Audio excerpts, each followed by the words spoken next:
Senpai Cinéma. Fait que, bienvenue au deuxième épisode de notre excellent podcast Senpai Cinéma. Je suis accompagné de Pascal Grenier, l'expert en cinématographie. Fait que, Pascal, qu'est-ce qu'on écoute cette semaine? On a écouté Branded to Kill, ou La marque du tueur en français, film de Seijun Suzuki de 1967. C'est un film qui en a inspiré vraiment, vraiment plusieurs, Ouais, ouais. euh, avec l'acteur qui a une sale gueule. Jo- Oui, Joe Shishido, un acteur particulier, aux bijoux particulières, mettons. Ouais, Il voulait, je pense, se démarquer un peu du reste de l'industrie. On lui a dit, mais tu peux genre te shooter des affaires dans la bouche, puis dans la face pour augmenter tes bijoux. Fait que c'était comme une espèce de chirurgie plastique expérimentale. Puis là, je pense qu'il aimait ça, se shooter. Fait que ça donne un personnage particulier. ouais, dans un film très particulier, un montage particulier. Je pense que c'est toi qui me parlais que justement Seijun, quand il a fait son montage puis qui est assez comme particulier, le studio de distribution, ils ont vraiment, vraiment pas trippé, puis il a fallu qu'ils fassent de la pression sur eux autres pour qu'ils En fait, distribuent son film. ouais. Mais en fait, c'est Jun Suzuki a commencé avec la Nikatsu, qui est un des plus vieux studios du Japon. Puis la Nikatsu, mais comme spécialisé surtout dans les séries B, cinéma de genre, des films à petit budget. Puis Seijun Suzuki a commencé dans le milieu des années 50 là-bas, entre 56 et 67, jusqu'à La marque du tueur, qui est son dernier film qu'il a tourné pour la Nikatsu. Il a réalisé, je pense, 42 films pour eux. Donc en 12 ans. Donc c'est à peu près 3,5 films en moyenne qu'il faisait pour eux.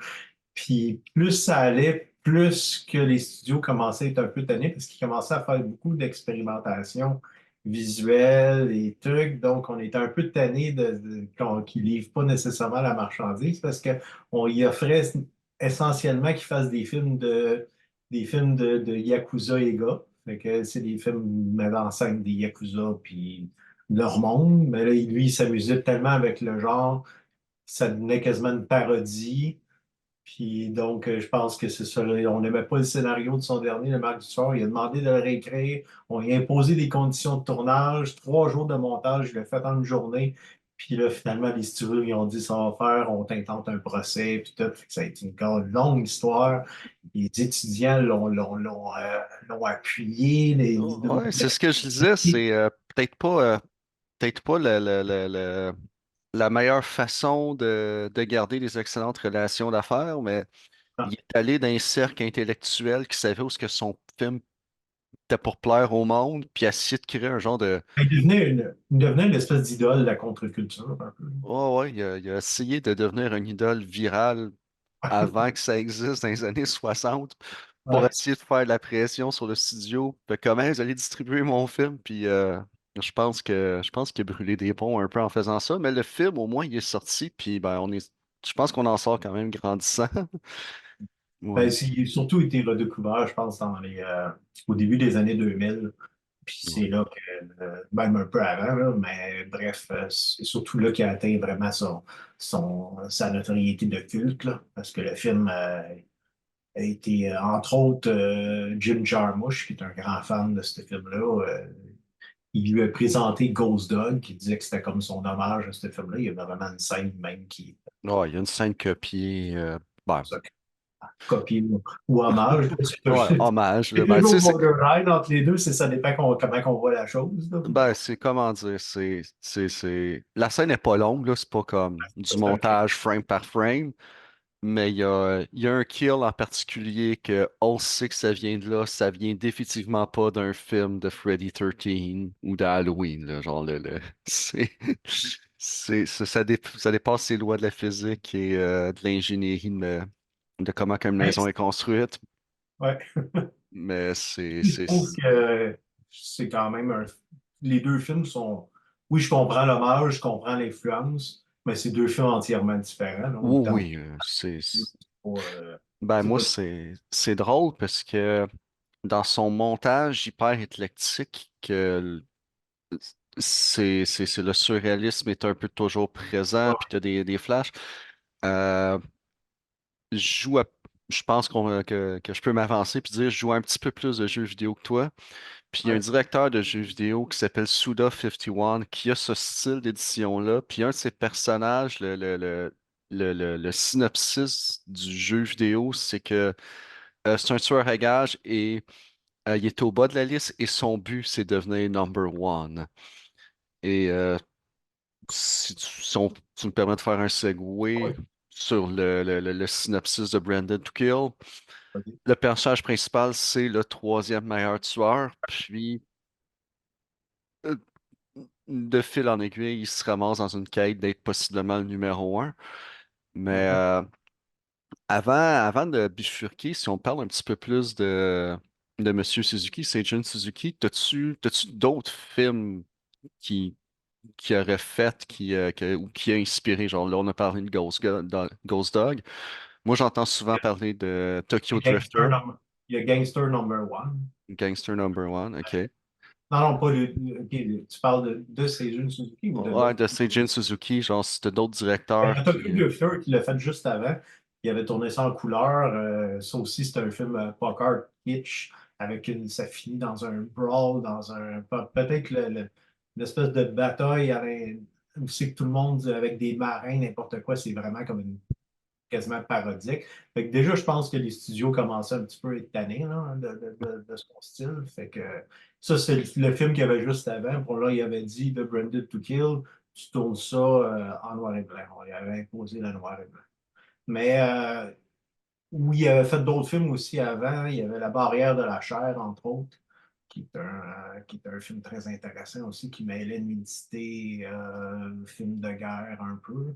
Puis, tu as vu Détective Bureau 2 et 3 aussi, son style vraiment a commencé au début des années 60 avec ce film-là. Mais ensuite, quand il est revenu, ben, il a fait des films complètement différents. Il a fait des films sur l'ère Taisho, je crois, de 1912 à 1926. Il a fait une trilogie d'adaptation. Donc, c'était complètement différent, très théâtral de ce qu'il faisait à l'époque. Mais il n'a pas tourné pendant 10 ans non plus avec son procès. On lui a interdit de tourner. Il n'y a pas un autre studio qui l'a engagé pendant 10 ans. Le gars, il a juste fait des spots publicitaires et des trucs alimentaires pour survivre. Puis il a fait son comeback juste en 77 avec un film commercial sur le baseball. Donc, OK. Moi, ce qui m'a surpris en regardant sa filmographie, c'est qu'il a participé dans les années 80 en tant que directeur sur un film d'animation de Lou Panther que j'ai pas encore écouté, mais ouais, ça faisait partie de ses commandes, entre autres, qu'il essaie d'expérimenter, mais il y a eu beaucoup d'appui aussi. Il y a ses scénaristes, il y a même une version un peu filmée à l'insu pour la Nikkatsu en 73, qui est une espèce de genre de revampé Branded to Kill en film rose, qui s'appelait Trapped in Loss, avec un de OK. ses collaborateurs à l'époque. C'est essentiellement la même histoire, c'est juste que il y a des scènes roses au lieu des scènes de tuerie. C'est quand même drôle de voir ça parce qu'on a réussi genre à. Parce que l'Anikatsu produisait beaucoup de films, on demandait beaucoup de films par année et tout.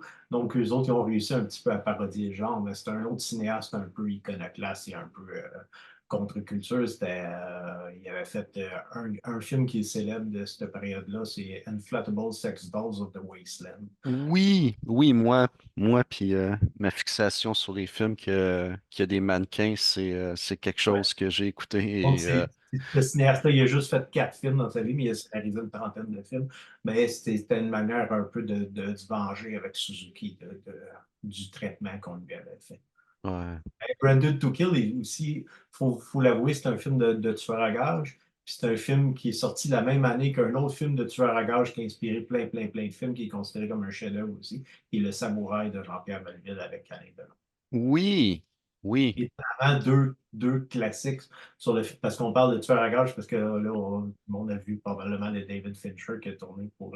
Ben, je dirais, je vois plus le lien direct entre le samouraï puis Ghost Dog, le genre de code d'honneur qui est Ouais. présent dans le film que dans.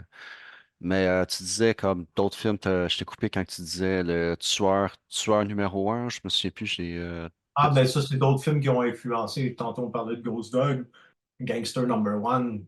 qui est un film avec Malcolm McDowell et un autre acteur anglais dont le nom m'échappe, là, assez connu. Là, tu pourras, si tu checkes, tu pourras me le dire. Là. Mais c'était pas très bon. Là, c'est un film de C'est un- gangster. Ça existe. Bah, Gangster. c'était dans la mouvance des films de Guy Ritchie et tout, là, post-Tarantino, là, de films de genre. Oh, C'est juste qu'il y a un gars qui veut devenir gangster number one, puis il crie gangster, un moment donné, il y a une scène qui crie gangster number one, qui fait exactement oh. rappeler à la finale de la map du tueur. Oh, tu viens de divulgacher un vieux film des années 60. Ce que je regarde rapidement, les trois acteurs prédominants à Gangster Number One, c'est Paul Bettany, Malcolm Voilà, c'est McDowell, puis le troisième, c'est David Telia. Fait que tu faisais référence à Paul. ouais, c'était All pas right. qui devenait le gangster number one. Fait L'histoire que, du film, ouais. si on essaye de En raconter fait, l'histoire du film. oui, c'est un peu étrange. J'avoue que la Nikatsu, si on s'attend à voir un film traditionnel, ils ont sûrement capoté parce que la première heure est vraiment un peu une série de scènes qui s'enchaînent sans trop rapport. Oui, il y a un petit peu rapport. C'est le gars numéro 3. On nomme souvent d'autres tueurs dans le film. Le numéro un évidemment. Il veut Ouais. devenir numéro 1. Il y a comme une fille qui donne une mission. Ça tourne un peu au vinaigre. Ben Il y a moi, des tueries, des jump cuts. ouais, ben, le setup, quand il se présente, ces personnages, principal, il présente sa femme, il présente son fétichiste sur le riz, Ouais, qui est souvent mentionné dans les synopsis, mais qui est pas si important que ça. Ce que j'aime, c'était Suzuki, quand ils ont demandé comme pourquoi t'as mis ça dans le film, fait comme parce que c'est japonais. Si j'aurais fait un film puis que le protagoniste il était italien, il aimerait le spaghetti, ou puis s'il serait américain, il aimerait le mac and cheese. Je paraphrase, je me souviens plus exactement de la quote, mais c'est juste parce que pour lui, il fallait qu'on catch suite que c'était japonais, mais quand j'écoutais, la première mission, c'est un escort mission, faut il y a un gars super cool dans un char qui était assis à l'arrière, faut que l'escorte, il y a une embuscade, puis tout vire mal. Mais t'as un des tueurs qui est là, qui fait comme, je suis trop loin, je suis pas capable de le toucher à la distance que j'ai au bout du tunnel. Faut que je m'approche. Ça coupe sont les bras les deux sont un par-dessus l'autre, bras entrecroisés. Le montage est surréel, mais le film se suit quand même. ouais. Ça suit dans la logique de si tu embarques parce qu'ils utilisent beaucoup l'ellipse comme figure de style, là, comme des sauts dans le temps.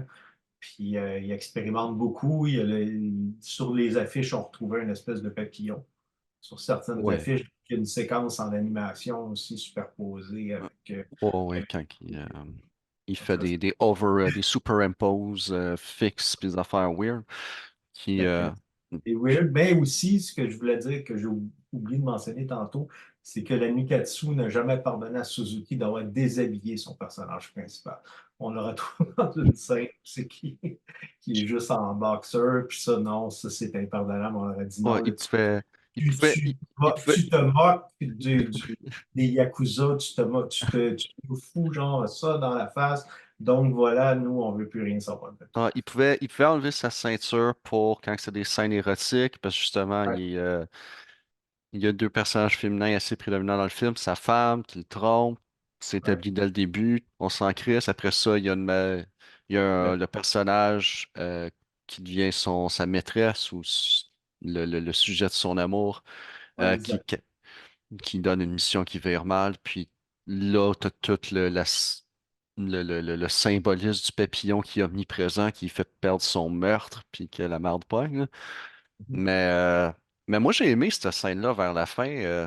Si on raconte l'histoire d'une façon disjonctée, je pense que c'est pas trop grave pour ce film-là.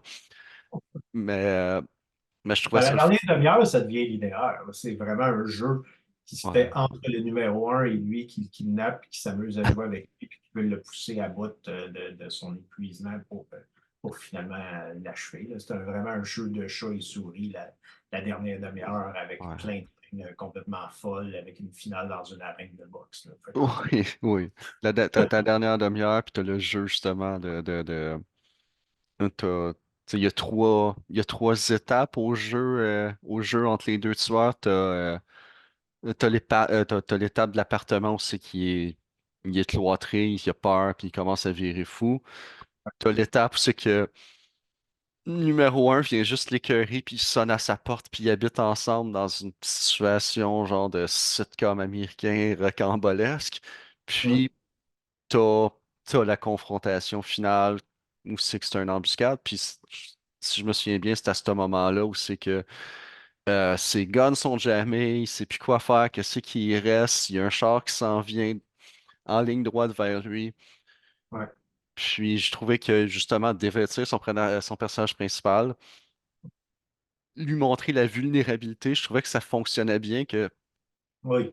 ça fait comme, non, il va aller le extra mile, genre, il va faire tu sais, tu verras pas ça dans Die Hard, le gars se mettra pas en bobette il va marcher sur du verre, mais Ouais. mouillé en bobette, avoir l'air ridicule, non, Non, non, c'est non, ça. tu fais pas ça, lui, il le fait. C'est ça, il y a un humour particulier au film, là, j'avoue. Puis aussi, ben, ce film-là, c'est à regarder parce que visuellement, l'utilisation du noir et blanc, Ouais. le montage, tout, c'est hallucinant, là. Ça ressemble à rien, à peu près. Puis qu'est-ce qui se faisait? C'est un film, c'est ça. C'est plein de trouvailles visuelles. Moi, ça faisait un bon 20 ans que je ne l'avais pas vu. Puis j'ai encore pris beaucoup de plaisir à le regarder et à trouver des trucs que je n'avais pas vu, peut-être nécessairement la première fois. T'as des textures, tu sais, autant la folie puis le ridicule du personnage, tu rentres dans son univers, puis son alcoolisme, ce qui fait qu'en bout de ligne, ce film-là qui devrait pas tenir debout Ouais. fonctionne. Puis, tu l'as mentionné, là, son post-éditage, il a pas passé 2 semaines dessus, hein. Ah, il a passé une journée. Il y avait 3 jours pour le faire. Il l'a fait en une journée. C'est un miracle en tout cas qu'est-ce qu'il a réussi. Mais bon, Mais je pense pas il y avait une tonne de pieds de pellicule aussi à monter. Là. Le film, ça a été tourné en moins de 3 semaines et tout. Là. Fait que dans un budget très restreint, puis il n'y a pas énormément non plus de. Il y a quelques décors, oui, mais il y a beaucoup ben, tout le monde. il a réussi à, tu sais, autant l'intérieur de l'appartement que les scènes extérieures. Puis ben, bien sûr, la scène finale, ça se passe dans un gym, puis t'as aussi le bord de l'eau, là. Mais principalement, l'extérieur de son appartement, les scènes principalement urbaines, je trouve que les édifices industriels, genre le look industriel se prêtait bien. Puis je pense que ça y aurait vraiment rendu service, il a réussi à tourner à la bonne heure de la journée avec un bon éclairage naturel, pour que finalement, son noir et blanc, il n'y avait pas nécessairement tant de touch-up à faire en post-editing ou genre, il n'y avait pas besoin de setter un éclairage de fou, puis ça fonctionne. Même à l'intérieur, il y a beaucoup de scènes qui est passé dans son appartement, il réussit à rendre ça dynamique puis intéressant en huis clos, puis ça fonctionne. Ah oui, c'est ça, ça va. Ben, je pense que c'est sûr, quand t'es rendu à 42 films en 12 ans, je pense que il y a des trucs que tu catches, que tu es capable de faire peut-être un peu plus rapidement qu'un novice qui arrive sur le tournage. Là. Mais la Nikatsu c'est comme un peu, j'irais pas jusqu'à là, mais c'est un peu comme l'école de Corman, un peu. Là. Tu sais, il y a des cinéastes qui ont commencé là-dedans, puis que c'est l'école de Corman, vous le savez, il y a Martin Scorsese, Jonathan Demme, Ouais. paquet de monde qui sont passés par là, puis qui ont fait des films pour Corman à petit budget, puis ils ont plus appris que sur n'importe quel autre film s'il était assistant réalisateur qui avait tourné dans une grosse production. En fait. Je pense que c'est un peu ça. Puis ben, c'est ça, c'est un film qui est devenu culte aujourd'hui, là, parce qu'il en a influencé beaucoup. Film de tueur à gage, il s'en tourne encore beaucoup. J'ai mentionné tantôt le killer de David Fincher, qui est beaucoup moins intéressant que ce film-là, on s'entend. Ouais. Mais non, Ben, c'est ce ça. qui est le fun, tu sais, je pense, mettons, à tous les films de mercenaires à la Jason Statham ou tout ça, c'est que c'est pas un film de super-héros. Je dis pas qu'on déteste le personnage principal, c'est pas un anti-héros, c'est juste le film te met tellement constamment dans un état de confusion que les défauts ou les traits de caractère du personnage principal font juste faire partie du tout, que tu veux juste voir où ce que ça s'en va, y compris la scène où c'est comme il est super content à la fin, il fait comme I'm number one. Je me souviens plus c'est quoi la citation qui présente la femme emo qui l'accueille comme dans une décapotable alors qu'il plie à Sio puis qui dit que son rêve c'est de mourir, là. Ouais. T'aimes pas, tu détestes pas aucun des personnages, t'es juste constamment confus. Puis à la fin, tu fais comme, OK, j'ai Il vécu de quoi s'appelle de par vraiment différent. numéro. Hein? Ça- Au début aussi, il s'appelle par numéro. On ne sait pas qui est qui. Donc Oui, aussi, ça peut aussi porter à la confusion, mais je pense que tout était voulu aussi, là, jusqu'à temps que le personnage arrive qui dit je suis le numéro un, puis après ça, qu'il y a le jeu de chat et souris qui embarque. ouais, Ben, tout au niveau le montage, vraiment. Je pense que ouais, c'est pas un montage nécessairement traditionnel.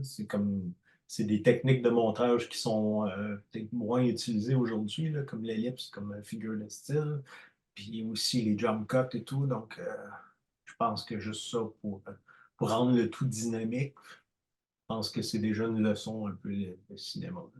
ouais, non, définitivement. Là, je comprends que il mérite d'être écouté puis d'étudier. Euh, Puis, je te dirais, je te demanderais sinon, OK, là, on a parlé comme des films qui influençaient, on a parlé de Tokyo Drifter, mais mettons, mettons qu'on écoute Branded to Kill, t'as-tu, comme point de départ, mettons que j'aime ça, qu'est-ce que tu me recommanderais comme proche de... Ben, Tu connais? les films de Yakuza qui se faisaient à l'époque, mais qui sont plus traditionnels. Donc, la série Lady Yakuza, je crois, qui était Ok, tournée à peu près en même période, qui est un personnage, je me souviens plus du titre en français, il y a eu une traduction française de ça. Mais ça, c'est une série de 8 films qui a été fait aussi, qui est assez intéressant, quoique ça fait des années que j'ai pas vu ça. Sinon, mais je pense que ça a surtout, à partir de ces années-là, là, c'est vraiment plus là, des films criminels, des films de Kinji Fukazaki aussi, qui a commencé à peu près en même temps que, peut-être en 60, 61 en fait. Fait ok, qu'il aussi faisait ces films-là. Puis il a réalisé la série Battles Without Honor and Humanity dans les années 70 aussi. Ça aussi, c'est un monde criminel après la Deuxième Guerre mondiale, là, où c'est que les criminels ils ont profité de cette période-là pour. Les Yakuza sont arrivés en grande force et tout. Donc, c'est des films vraiment intéressants. Mais ça aussi, c'est des traitements flamboyants, mais c'est pas comme Suzuki. On tombe pas dans le surréalisme, on tombe pas dans la parodie ou quelque chose comme ça. C'est des films beaucoup plus sérieux. Dans ouais. ce style-là, je pense que c'est pour ça qu'il est assez unique. Je pense pas que Suzuki il est assez. C'est un film singulier, de Brandon to Oh, ouais. Kill. Si on C'est... tente de retrouver ça, je pense pas qu'on le retrouve vraiment. Non, puis tu sais, comme on va être transparent, il y a une suite au film, ben, comme 20 ans plus tard, on va dire une suite spirituelle. Ouais, il a fait Pistol of Hero, qui est Mais exact. c'est pas. Je dirais, c'est pas que. J'ai pas encore écouté Pistolet Perro au complet, je sais pas si toi tu l'as écouté, mais le feeling que j'ai, c'est que Brendan to Kill, c'est. Il était pas sûr, ou genre, comme c'est un accident semi-volontaire, qu'est-ce qui est arrivé, ça fonctionne. C'est pas la même chose quand tu essaies de le faire volontairement. Ouais, non, je comprends ce que tu veux dire. Mais je pense non, je pense qu'il voulait juste continuer d'expérimenter puis pousser les limites de ce que les studios ils toléraient qu'il était pour faire. Puis je pense que c'est un artiste là, qui voulait vraiment aller pousser son art à son maximum, ce qu'on lui a donné. Puis après ça, il en a payé le prix. C'est sûr. Après ça, il a fait dans un pseudo comeback, mais tu sais, Suzuki n'a jamais retrouvé. J'ai jamais retrouvé des années. Sa trilogie sur le théâtre que j'ai pas vue, qui il y a une certaine notoriété, tout le monde aime, les gens aiment beaucoup ça. Mais c'est pas des films qui ont été distribués non plus vraiment à l'international et tout, là. C'est des films qui aujourd'hui, grâce au numérique et tout, qui deviennent trouvables et accessibles. C'est pas des films qui sortaient en salle au début dans les années 80 ici à Montréal, là. C'est vraiment pas ici. Non, fallait. Même les films. Tu mentionnais juste Gojin, non, Gonin, pardon, qui a fallu que tu te pognes un Ah oui, VHS, histoire rocambolesque. Fait que c'est ça. si on recule encore avant ça, c'est ça, il n'y avait pas de plateforme de distribution facile. Il fallait que tu le cherches, là.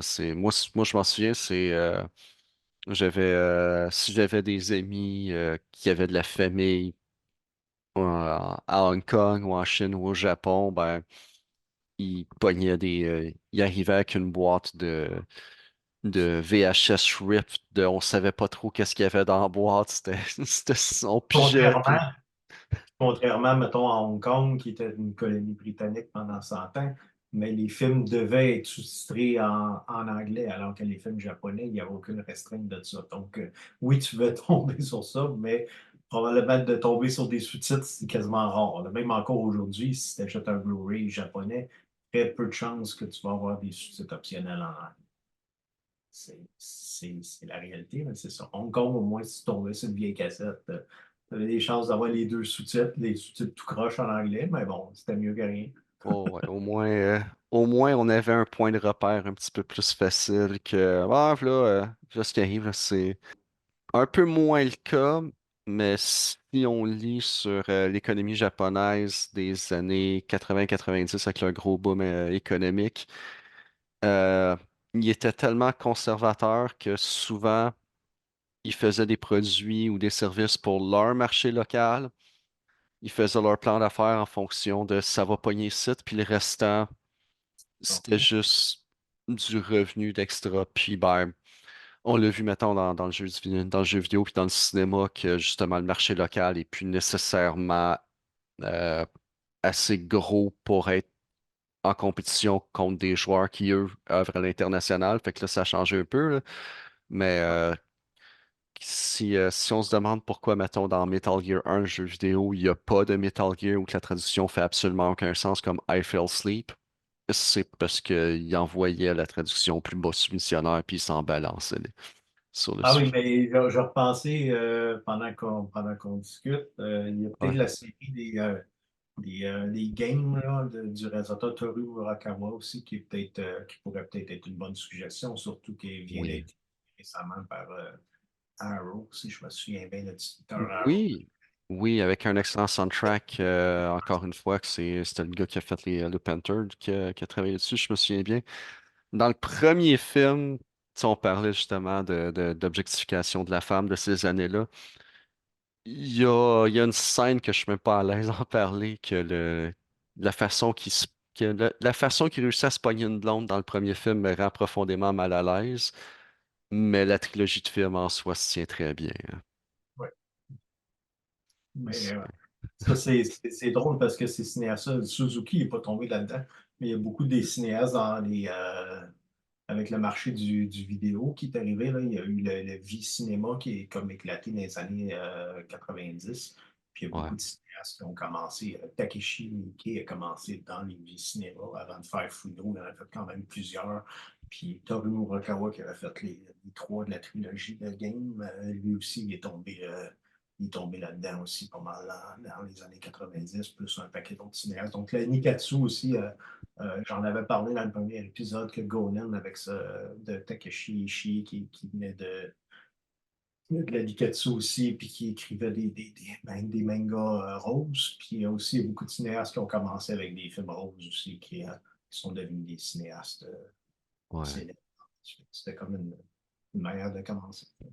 Ouais, ben, moi, j'aime spécifier parce que c'est quand que je dis que je considère que le Pink Haga est très intéressant dans l'histoire du cinéma. Euh, les films, les films classifiés roses ou érotiques au Japon, c'est large, c'est vraiment large. Puis, on va dire, je sais que c'est une comparaison que tu n'aimeras pas, mais quand je dis que le film que Quentin Tarantino s'est très fortement beaucoup inspiré pour faire Kill Bill, c'est Lady Snowblood que tous les deux on adore. Ce film-là, Lady Snowblood, rentre dans cet éventail-là de Violent Pink.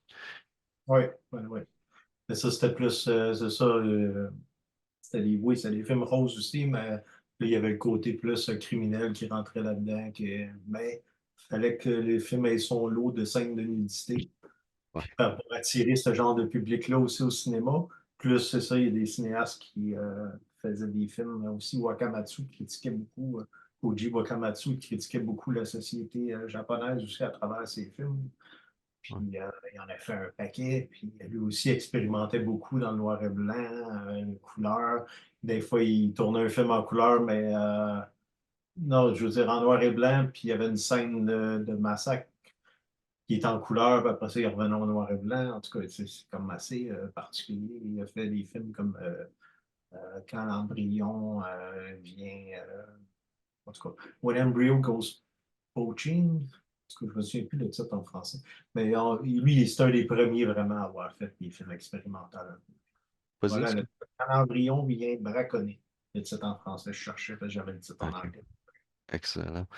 Euh, non, ben dans Brandon to Kill, on parle constamment du visuel, des jump cuts, du overlay quand il bad trip ses papillons puis qu'il y a du superimpose. Le son, je m'en souviens plus. Y a-tu un soundtrack? Je me souviens des silences inconfortables. Beaucoup de silences sont interrompus par des coups de feu, puis ce truc-là. Puis il y a comme. Ouais, je pense qu'il a surtout travaillé le visuel, mais bon, je pense qu'avec le budget qu'il y avait, il ne fallait pas non plus faire. Mais il y a les oiseaux, la nature, il me semble qu'il y a comme un avertissement qui arrive, les flashs, les oiseaux qui partent, puis Ok. ouais, ça fait penser à ça. D'ailleurs, la scène je pense que The Killer aussi, de John Woo, est influencé de ce film-là. Puis la scène dans l'île, quand il arrive dans l'île, Chow Yun-fat, après avoir fait son hit. Avec la plage quand il sauve, là, qui arrive sur l'île, puis il y a des tueurs qui l'attendent et tout. Là, ça m'a fait. L'utilisation sonore me fait rappeler à ça. Ah, je suis sûr que John Woo aussi était. Je n'ai pas vraiment lu là-dessus, mais je suis sûr que John Woo était influencé par Suzuki. Tu sais, des fois, tu regardes des films, tu vois des liens, puis tu fais juste regarder les années, puis tu fais comme, ouais, tu te demandes qu'est-ce qu'il a écouté quand il était au cégep ou comme qu'il était dans la vingtaine. C'est probablement le gros Il faut film savoir qu'il était que au cinéma dans sa vingtaine, tu sais. puis nous, en tant que, mettons, si j'étais plus jeune ou même si j'étais pas né dans ces années-là, même si les films n'étaient pas disponibles, comme je comptais tantôt, que l'accessibilité, mais on s'entend que les cinéastes, ça te promène dans les festivals circuit et tout, puis ils voient tous ces films-là. Là. Il y Oh, ouais. a William Friedkin qui est mort l'an passé, Bill Friedkin, l'automne dernier.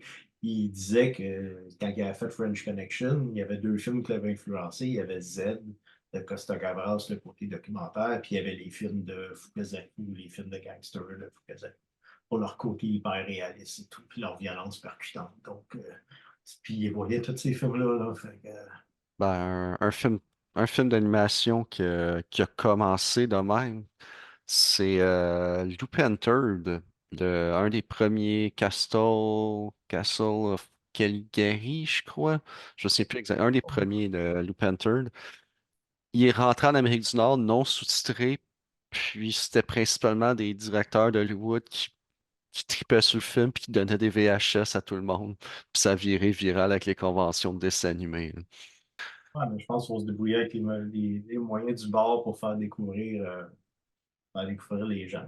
J'ai fait des trades en VHS avec à peu près tous les gens dans le monde dans le temps que j'achetais Gonin, que j'ai dit, là, ma saga. Là, fait que, donc, je faisais des trades avec des Israéliens, des Australiens, du monde qui m'enregistrait des trucs qui jouaient sur une télé australienne. Puis après, les envoyer ici, je faisais des transferts. C'est fou, là, comment à l'époque, si tu cherchais un film, c'était les manières de se trouver, c'était ça, on se débrouillait. Ah, C'est sûr que la qualité n'était pas terrible, mais bon, je pense que quand tu découvrais, quand on connaissait pas ça non plus le 4K, donc pour nous, la qualité, c'était correct. Tu sais, moi, j'ai acheté mon Laserdisc parce que la qualité, je pouvais voir les films en version respectée. C'était la première fois qu'on pouvait voir les films en format respecté. Puis là, les gens, ben, tu sais, c'est comme, vu que les gens ne vont plus vraiment au cinéma, ouais. fait que les films qui sortent au cinéma, ils sont déjà disponibles. Beekeeper est déjà disponible en plateforme de streaming. Il est resté 2 semaines au cinéma. Là. Fait que si le premier week-end, je pense aussi, c'est sûr qu'on les comprend, c'est une manière de vouloir qu'on Maximiser le revenu le plus rapidement possible, là. contrecarrer aussi le piratage et tout. Donc, on met le film disponible rapidement à la location, puis les gens peuvent l'acheter, puis si tu l'achètes en gang. Si tu l'achètes, ça coûte plus cher. En tout cas, si tu le loues, tu peux le regarder 10 fois en 48 heures. Ah, je sais pas, j'ai acheté comme quelques films rapidement, là. C'était quoi C'est un documentaire que j'avais acheté. Ça s'est fait tellement rapidement à cette heure. Je pense que c'était sur Google, le Google Store, whatever. C'était Wannabe Man. Excellent Ah, documentaire. Je vous recommande d'y jeter un coup d'œil juste par la curiosité. C'est justement, on parlait de VHS. Wannabe Man, c'est un des premiers clips virals que le monde se partageait sur VHS. Puis il y a un jeune documentariste qui a décidé de retrouver cette personne-là, puis de se lier d'amitié. Ça fait un beau petit documentaire, mais les plateformes sont. Tu sais, je suis allé comme. J'ai cliqué play, je fais comment, ouais, ça m'intéresse, puis peut-être c'était la. Je peux blâmer la bière, mais en bout de ligne, je fais juste blâmer moi-même. Mais 3 secondes après, sans que je m'en rende compte, j'avais même pas de cliquer oui. C'est juste, OK, il est dans ton compte, il est là, il est facturé, il est tatoué à ça, tu peux plus l'enlever. Genre. Ça, ça se fait en 30 secondes, t'as le film. Mais au moins, il y a ça. Il y a certains. oui, oui, c'est sûr. Avant ça, moi, je me souviens, là, ma première saga d'avoir acheté un VHS, j'avais été voir au Wimatoscope, j'avais été voir le documentaire musical Stop Making Sense. C'est drôle parce que là, il a été ressorti en 4K puis même il a joué dans des salles récemment. Mais Stop Making Sense, que j'avais vu, que j'étais un fan des Talking Heads, que je découvrais en même temps aussi. Puis ça m'a fait capoter, puis je voulais absolument le revoir, puis je le trouvais pas dans aucun club vidéo à Montréal. Puis je l'ai fait commander dans un club vidéo, je pense que ça m'a coûté c'est comme 50 en me laissant Ah ouais, le shipping, il tue encore 80. aujourd'hui, hein. Ben, j'avais passé par un petit club vidéo, au moins il me l'avait fait que j'avais été chanceux, mais c'est le premier VHS, je pense que je l'ai encore quelque part, là. C'est le premier VHS que j'avais acheté. Moi, je pense que le premier VHS que j'ai acheté, c'est The Max, le dessin animé des MTV qui avait sorti en VHS parce que c'est une de mes bandes dessinées préférées. Elle avait été adaptée dans les premières années d'MTV avant que ça vienne quelque chose d'autre. Puis les premiers dessins animés d'MTV, c'est quelque chose qui, je trouve, qui ont toujours très bien vieilli. The Max, The Head, euh, c'est vraiment, vraiment cool. Ouais. Ben, il y a beaucoup de. Ça a formé une nouvelle génération de cinéastes MTV, on s'entend, là. Russell Mulcahy, qui est un des plus grands, là, des plus connus, là, qui avait tourné les clips de Duran Duran, qui a fait Highlander puis Razorback avant. Donc, c'est Ouais, son style visuel, c'était comme nouveau un peu, une manière les transitions, là, aujourd'hui, on fait tout ça avec des VFX, mais les transitions, que genre, tu sais, le plan dans l'aquarium, puis là, la caméra panne vers le haut, puis là, on est rendu dans le Moyen Âge, puis il est sur l'eau, là. Genre de truc que le VFX, ça devient quasiment banal aujourd'hui, là, mais à l'époque, c'était comme ingénieux de réussir à faire ces transitions-là dans un seul plan, puis faire tricky. C'est comme. Le cinéma évolue, oui, pour le bien ou le mal, je sais pas, mais bon. C'est sûr que ça a donné un style dynamique beaucoup plus. Les scènes d'action aussi ont commencé à. Ceux qui s'influençaient de tout ça, puis Michael Bay est un grand exemple aussi après, là. ouais. C'est de plus en plus trop vite, selon moi, là. Moi, j'aime ça respirer quand je regarde une scène d'action, puis j'aime ça apprécier ou voir qui est quoi et non pas 30 plans à la seconde, là. C'est comme un peu gossant. Il y en a qui le font bien. Michael Bay, je considère à tort ou à raison, généralement, quand il fait des scènes d'action, tu réussis à voir que ce qui se passe dans ces scènes. C'est, Pour les Transformers, là, mais bon. c'est pas nécessairement le cas Même de des- toutes les personnes qui travaillent pour son ouais, studio. Platinum Studio, je me souviens plus exactement le nom de son studio, mais tu vois que quand c'est fait par son studio, ça feel Michael Bay, mais quand c'est pas Michael Bay, ouais. il y a juste des objets qui bougent, du CG avec du motion blur, puis tu fais comme, OK, qu'est-ce qui se passe? En plus, tu as le montage moderne, qu'une fois que la scène arrive, le cool down pour te laisser respirer, c'est un personnage qui fait comme, hey, c'était intense, hein? OK. Puis là, ils repartent à courir, puis t'es comme, c'est juste une succession de scènes, puis de CG, puis d'Explosion Fest, là. Mais bon, c'est, c'est, c'est ça. C'est pas le style de Suzuki. C'est pas le style du cinéma japonais, à part peut-être, mettons, certains films on le retrouve peut-être dans les films de Jideki, là. Peut-être un peu plus, là, ce style-là, un peu, mais bon, Ouais. c'est les Roman, Kamen Rider et compagnie, là. Peut-être on peut Ouais, tout encore. ce qui est le monde qui sont allés à l'école les Tokatsu, là, les Super Sentai. Ça, peut-être, c'est peut-être un peu plus ce qui se rapproche le plus des blockbusters américains. Ouais, en style de rythme où ce que donc, on s'en fout du character development. C'est, regarde, il est habillé en noir, il est moody, maintenant on passe à une scène d'action. Ouais, c'est ça. D'ailleurs, on avait écouté un récemment, le 009-1, là, qui est un peu ce style-là, la scène d'action un peu incompréhensible, le post-Matrix un peu incompréhensible, là, mais c'est amusant, mais il faut que tu mettes ton cerveau à off. Ouais, vraiment off, là. C'est, genre, je jouais aux cartes pendant qu'il jouait, puis je pense que j'ai pas manqué quoi que ce soit de l'histoire. Fait que, on wrap-tu ça là-dessus? Ouais, je pense que oui. Fait que, on va penser à qu'est-ce qu'on vous propose la semaine prochaine. Puis, Ouais. on va revenir assez rapidement avec un nouvel épisode. Ouais, ben l'objectif, c'est d'en sortir un par semaine. Puis, comme tu le dis, essayer de trouver des films qui méritent d'être gagnants en popularité, là. Ouais, je pense que oui. Ben, Brandon to Kill est peut-être plus connu que Gonin parce que Criterion l'ont sorti. Ouais. Puis c'est des belles choses. Fait que celui-là, oui, mais je pense que ça méritait surtout toi, tu l'avais pas vu, puis je t'en avais parlé. Fait que je pense que ça méritait Ouais. un revisionnement pour ma part, puis toi, une découverte pour ta part. Mais...